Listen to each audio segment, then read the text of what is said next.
नमस्कार दोस्तों study with भाई जी में आपका स्वागत है।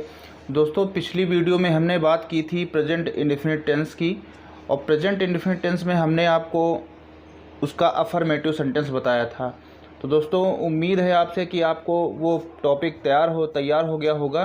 दोस्तों आज की जो वीडियो हम आपके लिए लेके आए हैं वो प्रेजेंट इंडेफिनिट टेंस का जो नकारात्मक सेंटेंस होता है, नेगेटिव सेंटेंस होता है, उसके विषय में आज की हमारी वीडियो है, जो बहुत महत्वपूर्ण वीडियो है। दोस्तों सबसे पहले तो हम आपको ये बताना चाहेंगे कि वास्तव में नेगेटिव सेंटेंस होता क्या है, किसे कहते हैं नेगेटिव सेंटेंस, नकारात्मक वाक्य क्या होता है। दोस्तों बात चल रही है प्रेजेंट इंडेफिनिट टेंस की। तो प्रेजेंट इंडेफिनिट टेंस की आइडेंटिटी मैंने पिछली वीडियो में आपको बताई थी कि वाक्य के अंत में ता है, ती है, ते हैं, ता हूँ, ती हूँ, ते हो आदि शब्द आते हैं तो वहाँ पर प्रेजेंट इंडेफिनिट टेंस होता है। तो दोस्तों आज की जो वीडियो है वो उसी टेंस के नकारात्मक वाक्यों पर है। तो दोस्तों आज की वीडियो में हम आपको बताएंगे नेगेटिव सेंटेंस का ट्रांसलेशन आप कैसे करेंगे। अगर नेगेटिव सेंटेंस उसी टेंस के अंतर्गत आते हैं तो उनका अनुवाद हम किस प्रकार से करेंगे। तो दोस्तों आइए देखते हैं प्रेजेंट इंडेफिनिट टेंस का नेगेटिव सेंटेंस, नकारात्मक वाक्य। दोस्तों हम सबसे पहले आपको बताना चाहेंगे कि नकारात्मक वाक्य किसे कहते हैं। तो देखिए दोस्तों ऊपर आइडेंटिटी दी हुई है, आइडेंटिटी पहचान।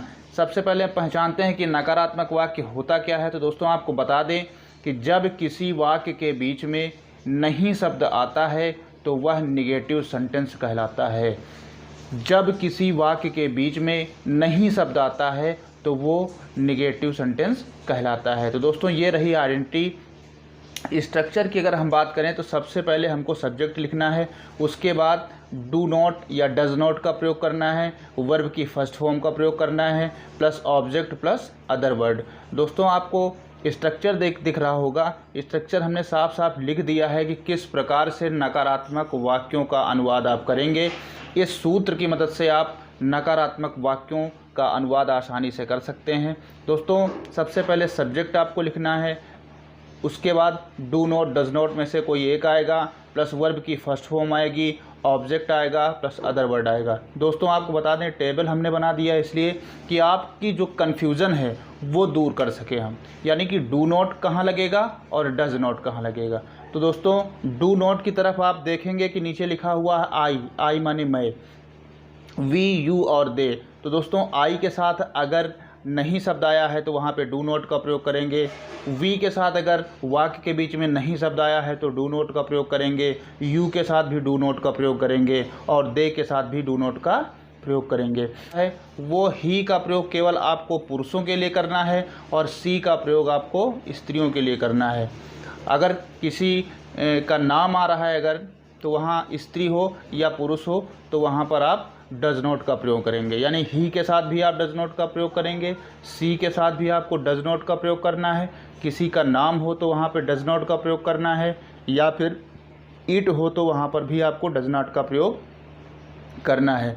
तो दोस्तों आपको मैंने बता दिया कि नकारात्मक का वाक्य वह वाक्य होता है जब किसी वाक्य के बीच में नहीं शब्द आए तो ऐसा वाक्य नकारात्मक हो जाता है। और प्रेजेंट इंडेफिनिट टेंस में नकारात्मक वाक्य का अनुवाद करने के लिए आपके लिए मैंने स्ट्रक्चर लिख दिया है। सबसे पहले आपको सब्जेक्ट लिखना है, टेबल के अनुसार आपको डू नॉट और डज नॉट का प्रयोग करना है, उसके बाद वर्ब की फर्स्ट फॉर्म लगानी है, ऑब्जेक्ट प्लस अदर वर्ड। तो दोस्तों आइए एग्जाम्पल की ओर हम आपको लेके चलते हैं, एग्जाम्पल देखते हैं। दोस्तों एग्जाम्पल में जैसे लिखा हुआ है कि मैं नहीं लिखता हूँ, यानी सबसे पहले आपको ये पहचानना है कि वाक्य के बीच में नहीं शब्द आया है, इस वजह से यह नकारात्मक सेंटेंस है। दूसरी चीज़ पहचाननी है कि वाक्य की पहचान क्या है, यानी वाक्य की पहचान ये कौन सा टेंस है। तो आप देख रहे हैं कि वाक्य के अंत में ता है, ती है, यानी ताहू आया है, तो यह प्रेजेंट इंडेफिनिट टेंस है। तो दोस्तों इसका अनुवाद करने के लिए आपको हमने पहले स्ट्रक्चर में बता दिया था। स्ट्रक्चर में मैंने साफ साफ बता दिया कि सब्जेक्ट, उसके बाद do not, does not, verb की first form, object plus other word. तो दोस्तों इस एग्जाम्पल में आप देख रहे हैं कि आई, और टेबल में मैंने दिया हुआ है कि आई के साथ नहीं शब्द के लिए डू नॉट का प्रयोग किया गया है और उसके बाद आती है वर्ब की फर्स्ट फॉर्म। यहाँ पे लिखने की क्रिया हो रही है, तो यहाँ पे जो वर्ब होगी वो लिखना होगी, तो इसकी अंग्रेजी राइट लिख दी गई है। इसी वजह से इसका ट्रांसलेशन मैं नहीं लिखता हूँ, आई डू नॉट राइट हो गया। दोस्तों इसी प्रकार से दूसरा एग्जाम्पल आप देखेंगे, लिखा हुआ है तुम नहीं पढ़ते हो।